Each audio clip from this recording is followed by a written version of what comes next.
Welcome to our channel Bioverse. तो इस lecture में मैं आज आपको पढ़ाने वाली हूँ नेक्स्ट जो ग्लैंड्स बचे हुए थे, जैसे कि मैंने आपको दो ग्लैंड्स के बारे में बता दिया था, सलाइवरी ग्लैंड और लीवर के बारे में। तो आज मैं आपको पढ़ाने वाली हूँ गॉल ब्लैडर और पैनक्रियास के बारे में। और लेक्चर काफ़ी बड़ा हो जाता है, इसलिए मैंने इसे शॉर्ट करने के लिए दो लेक्चर में पढ़ाया है।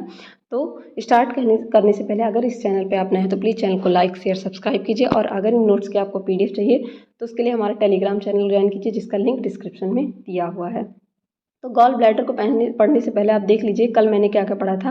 लीवर के बारे में पढ़ाया था और सलाइवरी ग्लैंड के बारे में और बेसिक्स ऑफ डाइजेशन के बारे में बताया था। तो आज हम लोग स्टार्ट करते हैं गॉल ब्लैडर से। ठीक है, गॉल ब्लैडर क्या होता है? एब्सेंट होता है बर्ड्स में, रैट्स में, वेल्स में और हॉर्स में। ये क्या होते हैं? इन जानवर्स में क्या होते हैं? ये एब्सेंट्स होते हैं। जबकि liver continuously secrete bile even between meals. जब आप भोजन को खाते हैं तब भी लीवर क्या करता है?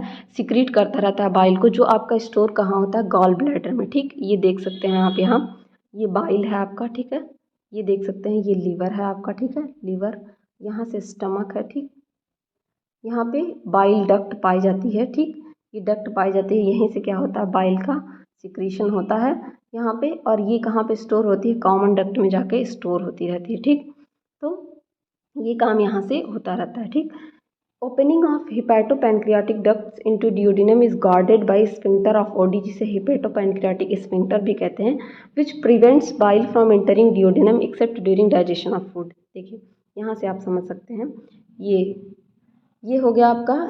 ठीक है, ये हो गया आपका लीवर। ठीक, यहाँ से क्या होता है? हिपैटिक डक्ट से यहाँ से सिक्रीशन होता है। किसका? हिपैटोपैनक्रियाटिक डक्ट। जो आपका ये डक्ट पाई जा रही है, यहाँ पे लीवर का सिक्रीशन होता है। ये केवल और केवल तभी सिक्रीट होगा जब फूड करेंगे आप, हमेशा सिक्रीट होगा, लेकिन ओपन तभी होगा जब इसकी ज़रूरत होगी। देख सकते हैं, राइट हिपैटिक डक्ट और लेफ्ट हिपैटिक डक्ट पाया जा रहा है।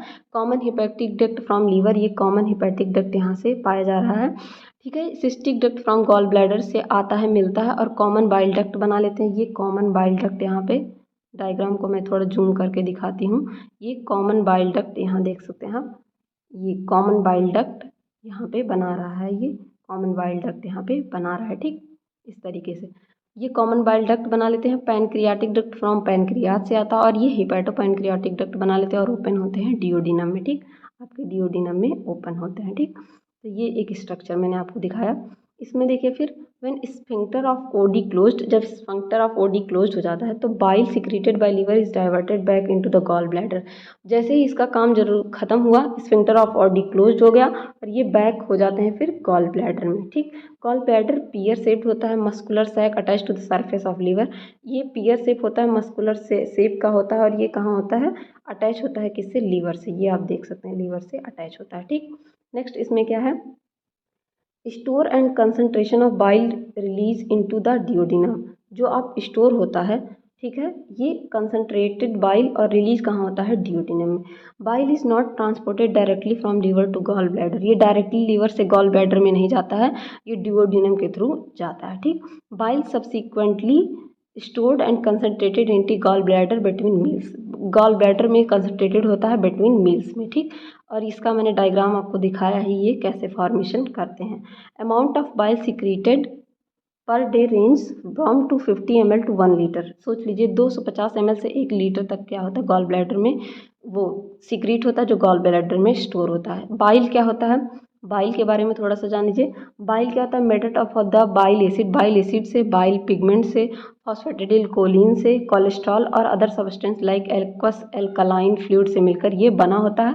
बाइल पिगमेंट्स दो होते हैं, बिलीरुबिन एंड बिलीवर्डिन, जिसको क्या कहते हैं? प्रोडक्ट ऑफ हेंस कैटाबॉलिज्म का होता है। ठीक है, bilirubin sponsors for bowl colour of faeces, जो हम लोग के फीसेस यानी कि जो हम लोग एक्सक्रीट करते हैं सुबह के टाइम, उसका ब्राउन कलर किसकी वजह से? या येलो कलर बिलीरुबिन और बिलीवर्डिन की वजह से, और ब्राउन कलर किसकी वजह से? बिलीरुबिन की वजह से ये रिस्पॉन्सिबल होता है। जो बिलीरुबिन इसमें पिगमेंट पाया जाता है, उसकी वजह से हमारे फीसेस जो होते हैं सुबह जो हम लोग एक्सक्रीट करते हैं, उसका कलर ब्राउन या येलो होता है। ठीक, नेक्स्ट ग्लैंड के बारे में हम लोग पढ़ने वाले हैं, वो कौन सा है? पैनक्रियाज। हम लोग क्या पढ़ने वाले हैं? पैनक्रियाज के बारे में।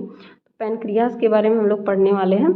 पैनक्रियाज क्या होते हैं? इलांगेटेड ग्लैंड होते हैं। ठीक, इलांगेटेड ग्लैंड होते हैं that lies behind and below stomach एवं फर्स्ट लूप ऑफ डियोडिनम। ये क्या कहते हैं? इस तरह से आपका ये लीवर हो गया, ये स्टमक इस तरीके से पाया जाता है, ठीक है, स्टमक। और यहाँ पे क्या होता है, आपका पैनक्रियास पाया जाता है, ठीक है, यहाँ पे पैनक्रियास पाया जाता है।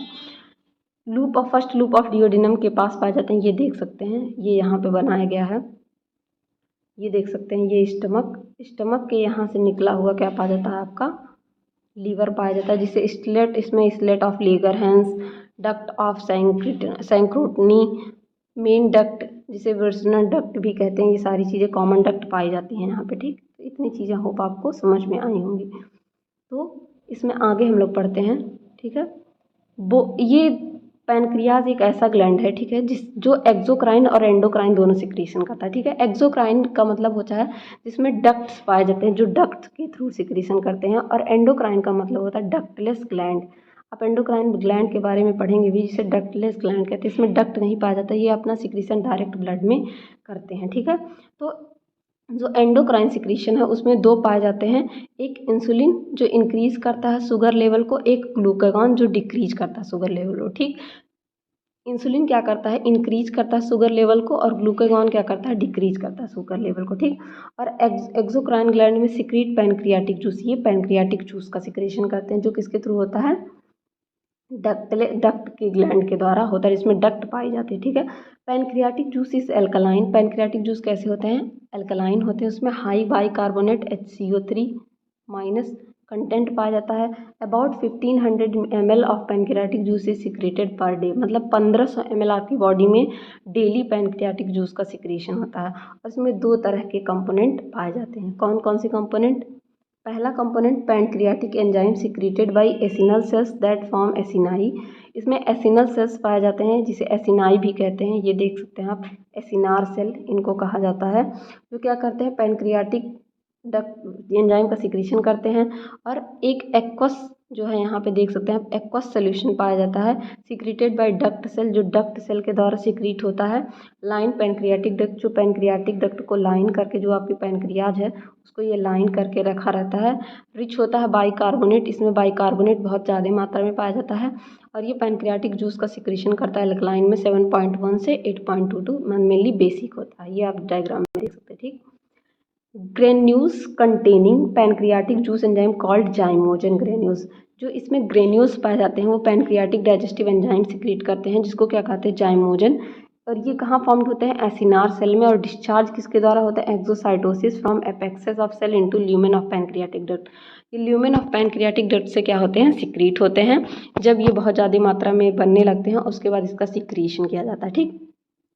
The acinar cell secreted by 4 types of pancreatic enzyme, 4 तरह के पैनक्रियाटिक एंजाइम से इनका सिक्रीशन होता है। और वो 4 तरह के पैनक्रियाटिक एंजाइम का सिक्रीशन क्या क्या होता है, pancreatic proteolytic enzyme for protein digestion, protein digestion के लिए pancreatic proteolytic enzyme, pancreatic amylase for carbohydrate के डाइजेशन के लिए पैनक्रियाटिक एमाइलेज, प्रोटीन के लिए प्रोटियोलिटिक एमाइलेज, कार्बोहाइड्रेट के लिए पैनक्रियाटिक लाइपेज के लिपिड डाइजेशन के लिए लाइपेज का यूज किया जाता है, और न्यूक्लिक एसिड के डाइजेशन के लिए न्यूक्लिएज, जैसा कि आप देख सकते हैं इसका नेम में ही छुपा हुआ है। प्रोटीन के डाइजेशन के लिए प्रोटियोलिटिक एंजाइम, ठीक। कार्बोहाइड्रेट के डाइजेशन के लिए एमाइलेज, जैसा कि वो आपके माउथ से ही अल्फा एमाइलेज या टाइलिन का सिक्रीशन शुरू हो जाता है। लिपिड के डाइजेशन के लिए लाइपेज, और पैनक्रियाटिक न्यूक्लिएज न्यूक्लिक एसिड के डाइजेशन के लिए, ठीक। थोड़ा सा हम लोग इसके डाइजेशन के बारे में देख लेते हैं। प्रोटियोलिटिक डाइजेशन में देखेंगे, ये 3 मेजर टाइप के होते हैं, ट्रिप्सिनोजन, काइमोट्रिप्सिनोजन और procarboxypeptidase, each in which secreted in inactive form. ये कैसे फॉर्म में पाया जाता है, इनएक्टिव फॉर्म में, इनका काम नहीं होता, ठीक है। ट्रिप्सिनोजन को एक्टिवेट करके किसके, इंटरकाइनेज के द्वारा ट्रिप्सिन में कन्वर्ट किया जाता है। ट्रिप्सिन को काइमोट्रिप्सिनोजन या कार्बोक्सीपेप्टिडेज के द्वारा किसमें, काइमोट्रिप्सिन और कार्बोक्सीपेप्टिडेज में कन्वर्ट किया जाता है, जब तक ये जेन फॉर्म में रहेंगे, यानी कि ट्रिप्सिनोजन, सॉरी थोड़ी सी गड़बड़ हो गई थी, जब तक ये जेन फॉर्म में रहेंगे, यानी कि ट्रिप्सिनोजन, काइमोट्रिप्सिनोजन या पैरा कार्बोक्सीपेप्टिडेज, तब तक ये इनएक्टिव फॉर्म में रहेंगे। और इनको एक्टिव करने के लिए कुछ एंजाइम्स लगते हैं, जैसे ट्रिप्सिनोजन को ट्रिप्सिन में कन्वर्ट करने के लिए एंटेरोकाइनेज की जरूरत होती है, और इस ट्रिप्सिन को काइमोट्रिप्सिन या कार्बोक्सीपेप्टिडेज में कन्वर्ट करने के लिए काइमोट्रिप्सिनोजन या प्रो कार्बोक्सीपेप्टिडेज की ज़रूरत होती है। ठीक, उसी तरीके से जो नेक्स्ट एंजाइम है वो पैनक्रियाटिक एमाइलेज है। पैनक्रियाटिक ये सलाइवरी एमाइलेज या पैनक्रियाटिक एमाइलेज होते हैं जिसे सिक्रेट किया जाता है एक्टिव फॉर्म में। ये एक्टिव फॉर्म में ही पाए जाते हैं। कार्बोहाइड्रेट का डाइजेशन करते हैं, स्टार्च बनाते हैं और डाइसेकेराइड फिर माल्टोज ग्लूकोज इन सब में कन्वर्ट कर देते हैं। नेक्स्ट देखिए पैनक्रियाटिक लाइपेज, ये कैसे होते हैं, हाइड्रोलाइजिंग ट्राइग्लिसराइड्स होते हैं। ठीक है, इनको किस में कन्वर्ट किया जाता है, monoglycerides and freely fatty acid में। और इनका अदर भी फॉर्म होता है जैसे कोलेस्ट्रॉल को एस्टरेज में कन्वर्ट करना, फिर इसकी hydrolysis of cholesterol ester and phospholipase को स्प्लिट करके fatty acid form of phospholipid में कन्वर्ट करना। फिर देखिए पैनक्रियाटिक न्यूक्लिएज क्या करता है, पैनक्रियाटिक न्यूक्लिएज में राइबोन्यूक्लिएज और डीऑक्सीराइबोन्यूक्लिएज दो पाए जाते हैं।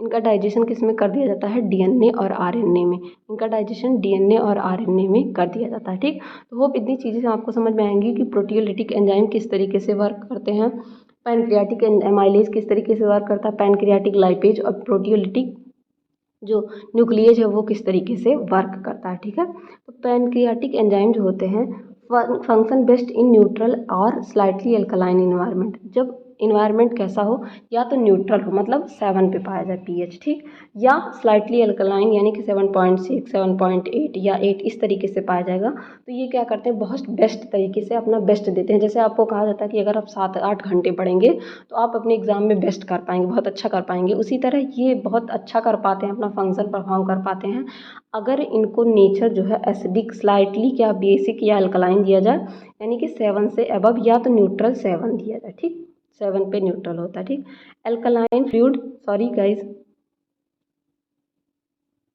होते हैं इसमें NaHCO3 secreted by pancreatic duct cell into duodenal lumen makes environment slightly alkaline. जो इसमें अल्कलाइन फ्लूइड पाए जाते हैं जिसे कि NaHCO3 भी कहा जाता है, सोडियम बाइकार्बोनेट, ये क्या करते हैं, उसके नेचर को क्या करते हैं, अल्कलाइन बनाते हैं, जिसे आप खाने का सोडा भी कहते हैं। उसके थ्रू ये क्या होते हैं, अल्कलाइन इन्वायरमेंट उसमें बना रहता है जो आप फूड के थ्रू लेते हैं। ठीक है, role of pancreatic secretion, pancreatic secretion जो होता है, ठीक है, सिक्रीट जो करते हैं वो क्या क्या होते हैं, सिक्रेटिन और कोलसिस्टोकाइनिन, दो तरह का सिक्रेशन इसमें होता है, एक सिक्रेटिन और एक कोलसिस्टोकाइनिन। सिक्रेटिन का काम करता है क्या है, ये स्टिमुलेट करता है बाइल सिक्रीशन को। जो हम लोग की बॉडी में बाइल का सिक्रीशन किसके थ्रू होता है, सिक्रेटिन के जो है जब स्टिमुलेट करता है तो उसके थ्रू होता है।